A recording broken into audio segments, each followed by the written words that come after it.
Yeah.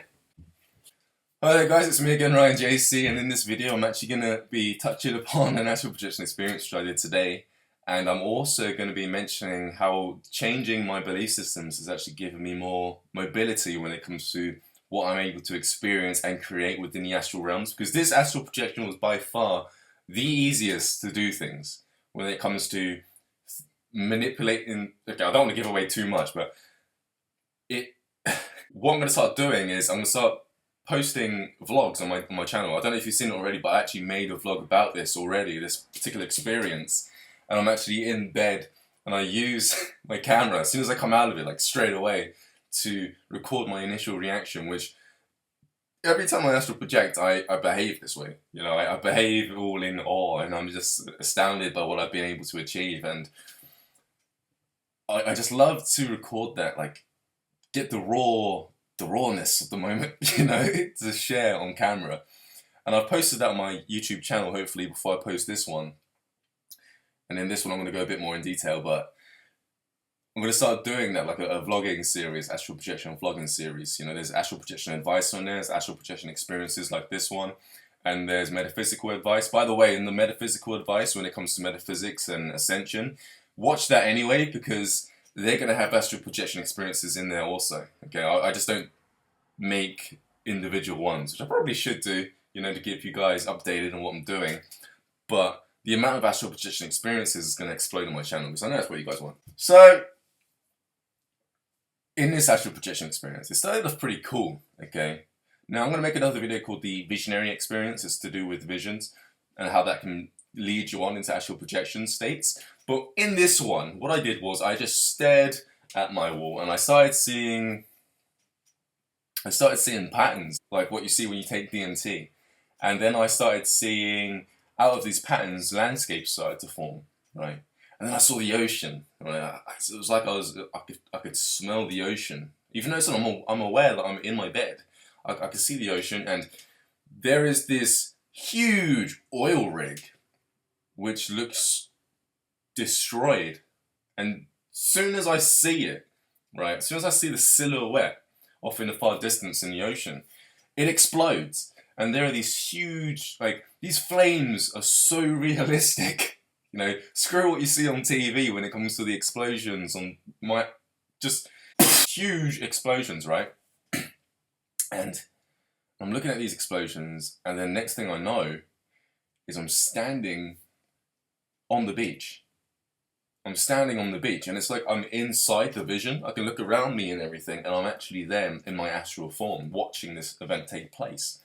And then I black out momentarily, very quickly, you know, like for like half a second. Next thing I know is I open my eyes, and I'm laying in my bed, right? But I'm not in the same dimension because it's nighttime. It's nighttime in this place that I'm at, in this astral realm, okay? And when I sit up out of my body, I look outside at the window. I notice how clear the sky is. How clear the sky is. I start thinking, You know, when I was in my body about 10 minutes ago, I was thinking about how to get my physical body to perform what some people may call the impossible, to perform feats that look supernatural in nature. So I went downstairs and I went outside. I said, okay, so I'm gonna levitate. I've done this before. I've flown before, but there's one thing I haven't done yet. And so I start to levitate, and then next thing I know is I'm watching the ground as it shrinks beneath me.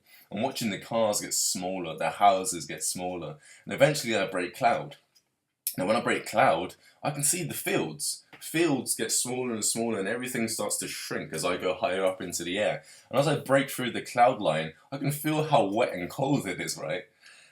And then I think to myself, wow, I'm high up. This is like when you look outside a plane, an aeroplane, okay, guys? I know I'm getting a bit excited. This is normally what happens when you're astral projection. You normally get excited at first, and it takes a while to learn how not to get excited. There is no tip to that apart from, well, actually there is a tip, a slight tip when it comes to excitement in astral projection.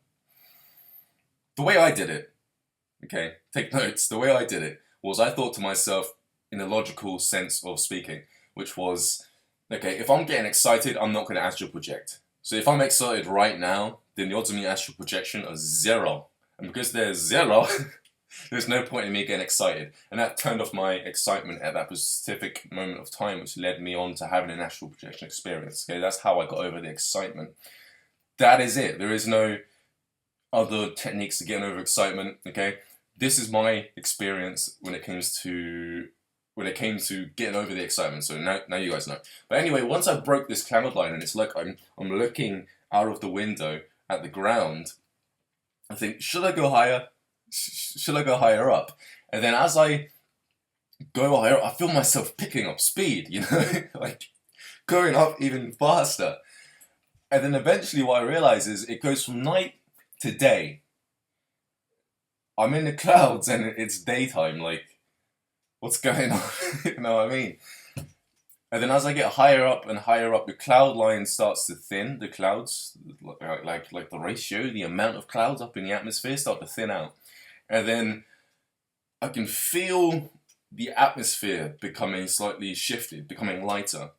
And then I start to lose my balance as I break the barrier of the atmospheric layer above the Earth.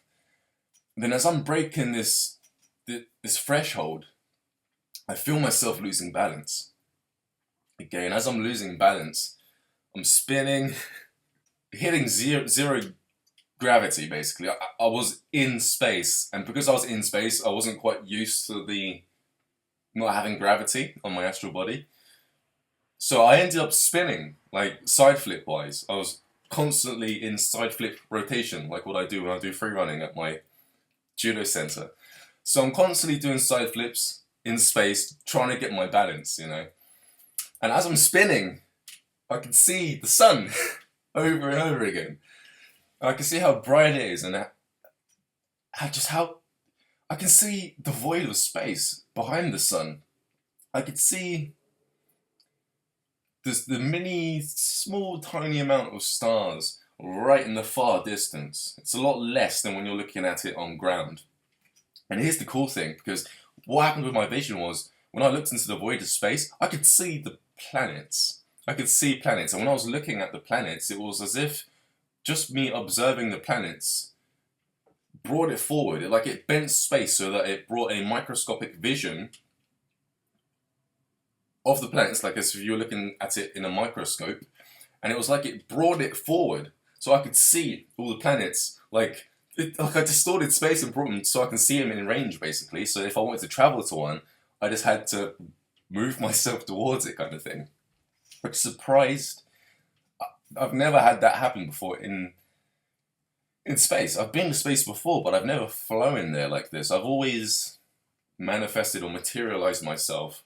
Like, for example, in the Crab Nebula video where I talk about how I was inside Stardust, I just manifested myself there, and I'm pretty sure that was in another dimension, in and of itself, within the actual space realm. But in this one was different. This one was in this realm.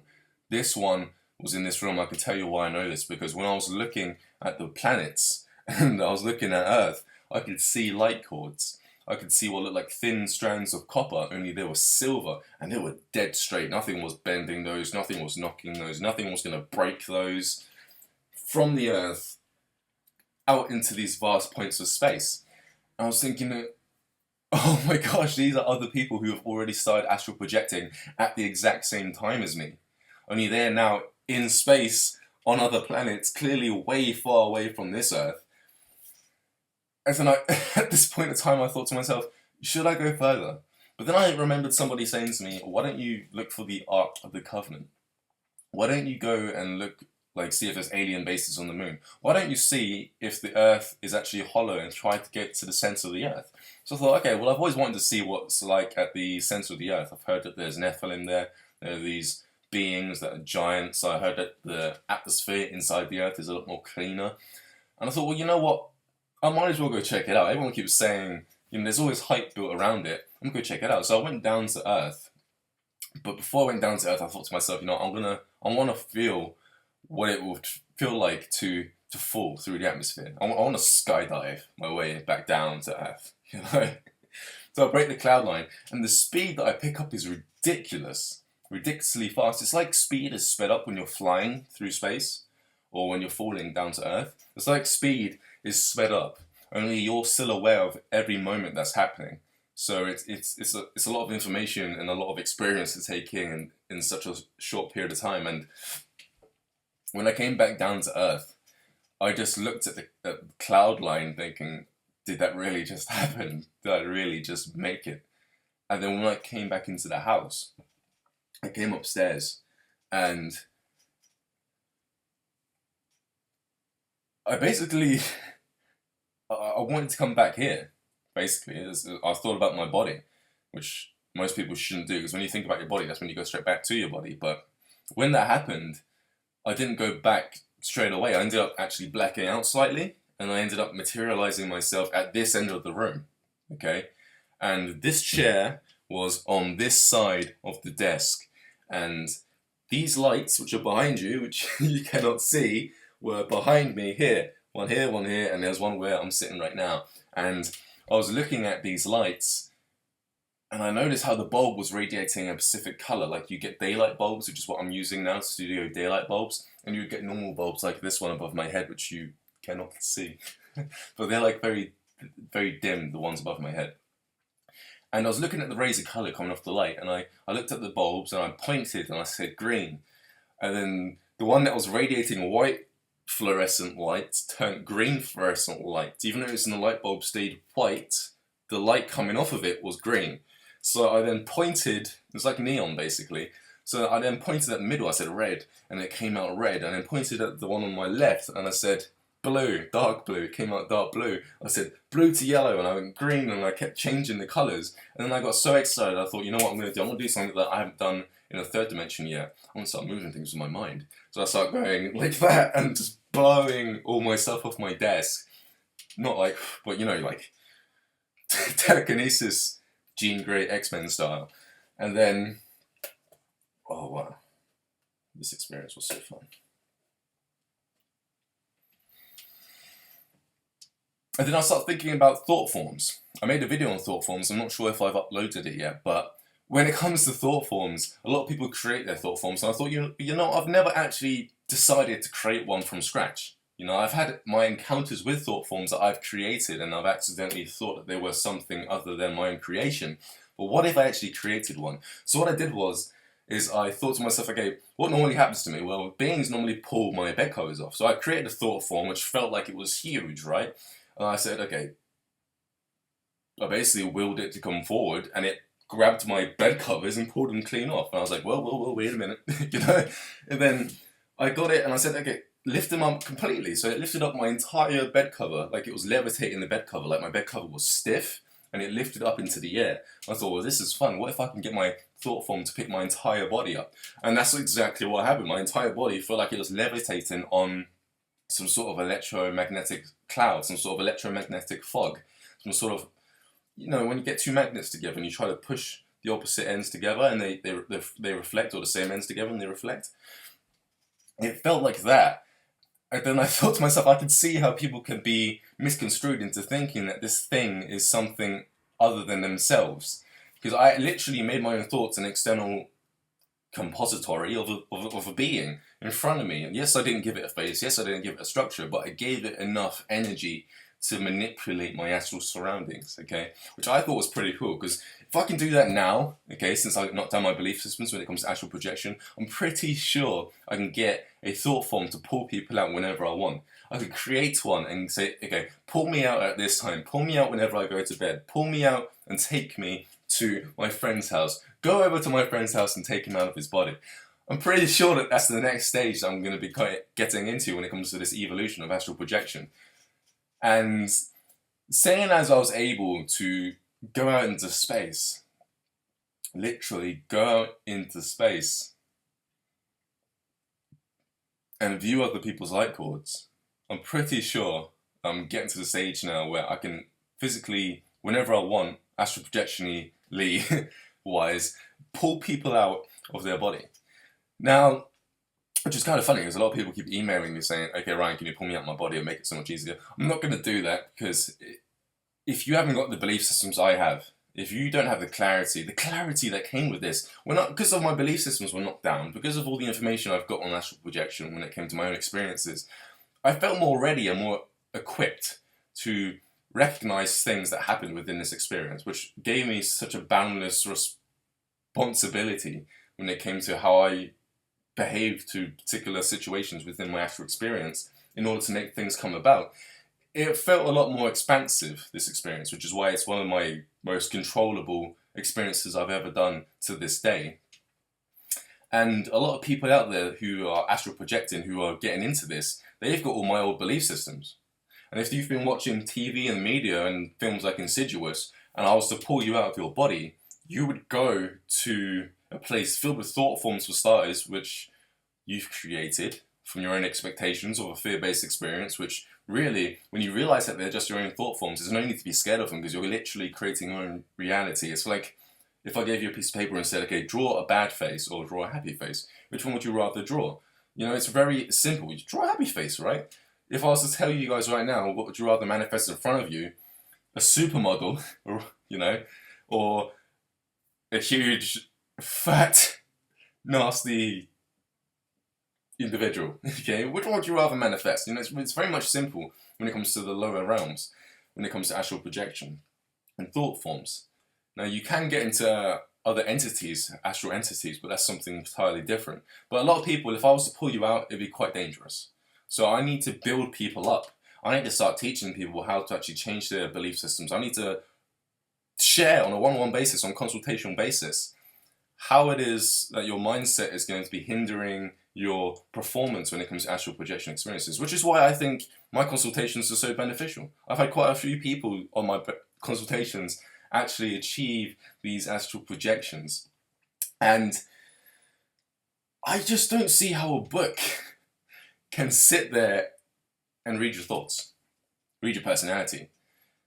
A book has loads of questions. Yeah, it has answers to your questions. It does. From that person's experience, whoever's written that book. When you're talking to somebody on a one-on-one consultation side of things, what can happen is the person teaching you can see your personality type. They can give you the right solutions to your problems, because a book can't shapeshift. The book can't tell you what you need to hear. The book's going to say the same thing for everyone who comes across that book. This is why it's very good that you can get in touch with people who already know how to astral project, for example. You know, if you don't, then I don't know, try everything. I've heard people using astral beats. You know, I'm ranting now. I'm very much ranting. What happened was, after I did this, I then went to astral project back to my body. Okay, because I wanted to come back now. However, I didn't wake up straight away in this dimension. I actually ended up waking up in another dimension where my bed was at this end of the room instead. You know, and I just looked out my window, and I just looked at the clouds, and I was just in awe at the fact how everything shrank beneath me, and how fast and how skilled and how open my awareness is now to astral projection when it comes to manipulating thought forms, when it comes to finding people, going into space. And the next time I do it, I'm going to land on the planet. I'm going to go out in space. I'm going to go even further. I'm going to go into the earth. I'm going to bring people with me. I'm going to do a lot of stuff next time. So I'm running JC. This is going to be about do it on this video, and I'll speak to you guys pretty soon.